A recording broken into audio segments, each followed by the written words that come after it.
हे आपण आपल्या कपाशी या पिकावर कसं वापरलं? 2 वेळा फवारणीत वापरलं. 2 वेळा फवारणीत वापरलं. काय प्रमाण वापरलं तुम्ही? 70 ml हा, एका टाकीला? एका टाकेला. बरं. किती दिवस झाले वापरून आता हे तुम्हाला? वापरून पहिला स्प्रे 15 दिवस, 15 दिवसानंतर हा स्प्रे म्हणजे 1.5 महिना. 1.5 महिन्यात 2 स्प्रे केले तुम्ही? 2 स्प्रे. बरं. तर मग तुम्हाला धन्वंतरीच्या RPS 76 बद्दल जो रिझल्ट आला त्याच्याबद्दल तुम्हाला काय सांगायचं आहे? रिझल्ट भरपूर आलेला आहे.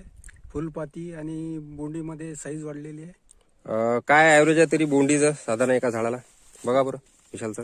एका झाडाला लगभग 25 ते 30 बोंड. 25 ते 30 बोंडी आहे. आणि त्याच्यानंतर हे जे पातोन वगैरे जर कधी आपण पकडणार तर पातोन वगैरे 100. पकडून लगभग 100च्या आसपास, 100 म्हणजे 110च्या आसपास सध्या स्थितीत 25-30 बोंड्या तुमच्या चांगल्या पकलेल्या आहेत. पकलेले आहे. 25-30 पकलेले आहेत प्रत्येक झाडाला. आणि फुल पातोन वगैरे एकदम चांगला आहे. फुलगळती वगैरे पण कमी आहे. आणि चांगलं बरं मग greeness एकदम कायम टिकून घेतलेला आहे पूर्ण याच्यामध्ये. बाकीच्या शेतामध्ये, बाजूच्या शेतामध्ये आणि आपल्या कपाशीमध्ये काय फरक जाणवतो तुम्हाला? त्या कपाशीमध्ये एवढं ग्रीन नाही आहे आणि फुलपाती कमी आहे. फुलपाती पण कमी आहे, आणि बोंडी सुद्धा कमी आहे. बोंडही कमी आहेत. आता आपण बाजूचं शेत पाहिलं त्याच्यामध्ये पिवळेपणा जास्त आलेला आहे त्या पिवळेपणा प्लॉटवरती, व्हायरसही जास्त आलेला आहे. बाहेर. तर त्या तुलनेमध्ये आपल्याला एकंदरीत चांगला अनुभव आलेला आहे. हो. तर याची माहिती कोणी सांगितली मग तुम्हाला? माहिती हा. हे विशाल देशमुख सर त्यांना अकोल्याचे. माहिती सांगितली होती. आपल्या या विशाल भाऊ ठिकाणी देशमुख राहतात. यांनी माहिती सांगितली. हम्म. त्यांना माहिती सांगितली होती. आपण सुरुवातीला ट्रायल बेसवरच आपण फवारण्याकरिता दिलं होतं यांना. अच्छा. कारण प्रत्यक्षात विश्वास जो आहे तो डायरेक्टली कोणाचाही बसत नाही, त्याकरिता आपण सुरुवातीला दिलं.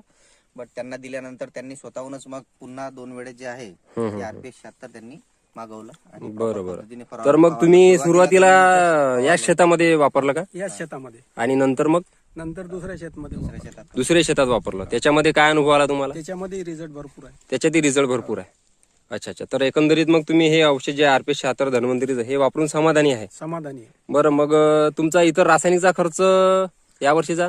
रासायनिकचा खर्च एकरी 6 पोते खत झालेला आहे. अच्छा. रासायनिक खत वगैरे टाकलं. मग तुम्हाला थोडं केमिकल पण कमी वापरावं लागलं असेल? हा, केमिकल कमी वापरावं लागतं. हे RPS 76 वापरल्यामुळे तुम्हाला फारशी काही गरज पडली नाही यावर्षी? गरज पडली नाही.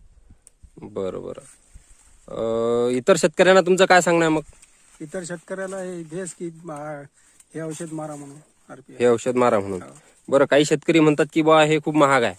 महाग आहे पण रिझल्ट आहेत ना. रिझल्ट चांगले आहेत, रिझल्ट चांगला आहे. त्याच्यामुळे हे परवडते शेतकऱ्याला. ॲव्हरेजली जर आपण पाहिलं आता सगळीकडे, आता जर हा साधारणतः तारीख आहे आजची 5 जून, सॉरी 5 नोव्हेंबर. 5 नोव्हेंबर रोजी आपण जर पाहिला तर हे पूर्ण 5 एकराचा प्लॉट हा पूर्ण ग्रीन आहे. ग्रीन. आणि या पिरियडमध्ये अक्षरशः लोकांनी कपासी उपटायला सुरुवात केलेली आहे. हो. आणि या कंडिशनमध्ये आपण पाहू शकता आपला प्लॉट अजूनही ग्रीन आहे.